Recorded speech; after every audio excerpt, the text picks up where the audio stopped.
সুপ্রিয় দর্শক, আসসালামু আলাইকুম। দেশ ও দেশের বাইরে থেকে আপনারা যারা আমার ভিডিওটি দেখছেন, সকলকে কৃষি বাংলা 360 চ্যানেলের পক্ষ থেকে আন্তরিক অভিনন্দন।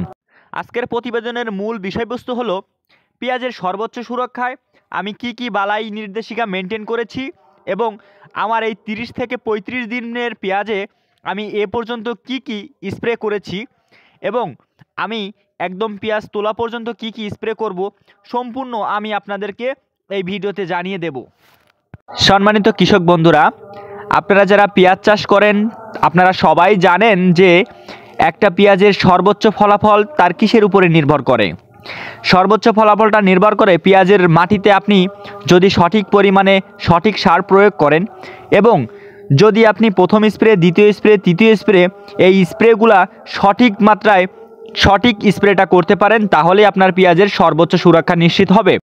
তার আগে আপনাদেরকে জানিয়ে রাখতেছি, আপনাদের পেঁয়াজের জাত এবং পেঁয়াজের জমির ধরনের উপরে ভিত্তি করে জমির অবস্থা অনুযায়ী পেঁয়াজের জাত ভেদে স্প্রের সংখ্যা কম বেশি হতে পারে। বন্ধুরা, আপনারা যে পেঁয়াজের জমিটি দেখছেন, এই জমির মূল জমিতে যে চারা রোপণ করেছিলাম তার 10 থেকে 15 দিনের মধ্যে আমি স্প্রে করেছিলাম পচন ঠেকানোর জন্য ফ্রামজিম এবং গাছটাকে ঝিমিয়ে পড়া থেকে রোধ করতে এবং পাতা কালো করতে ইউজ করেছিলাম আমি ওরাকল।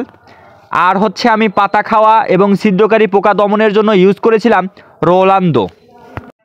তার ফলে আমার পেঁয়াজটি মাটির সাথে খুব সুন্দরভাবে লেগে গেছে, কালো হয়ে গেছে এবং কোনো প্রকার পোকার আক্রমণ ছিল না।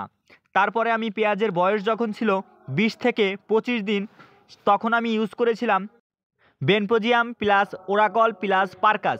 বেনপোজিয়ামটা ইউজ করেছিলাম আগামরা সহ সকল ধরনের পচন দমন করতে এবং ওরাকলটা ইউজ করা হয়েছিল যাতে আমার পেঁয়াজটা আরও মোটা তাজা এবং সুস্থ থাকে।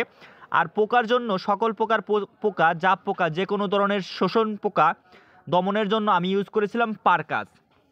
এখন বন্ধুরা, আমার এই গত পিস কোবানোর পরে আমি 30 থেকে 40 দিন অর্থাৎ এই সময় আমি ইউজ করেছিলাম পেঁয়াজের আকার ও ওজন বৃদ্ধির জন্য এবং থ্রিপস পোকার জন্য আমি ইউজ করেছিলাম বেনপোজিয়াম, সাথে ইউজ করেছিলাম গুনগুনি প্লাস 1+।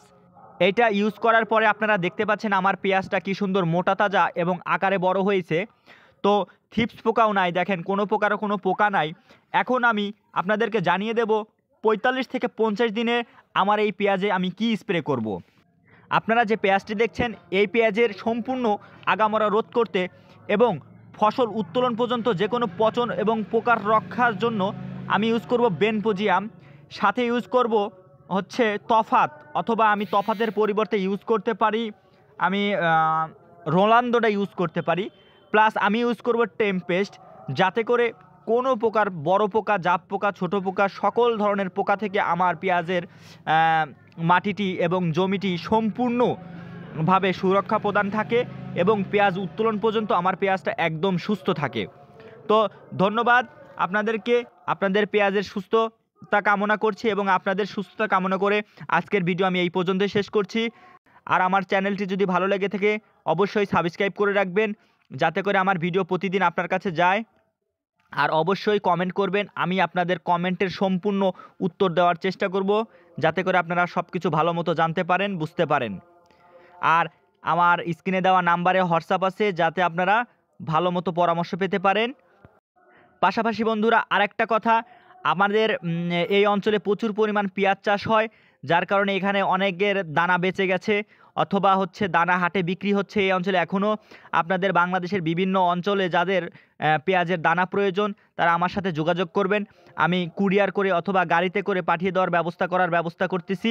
ধন্যবাদ, আসসালামু আলাইকুম।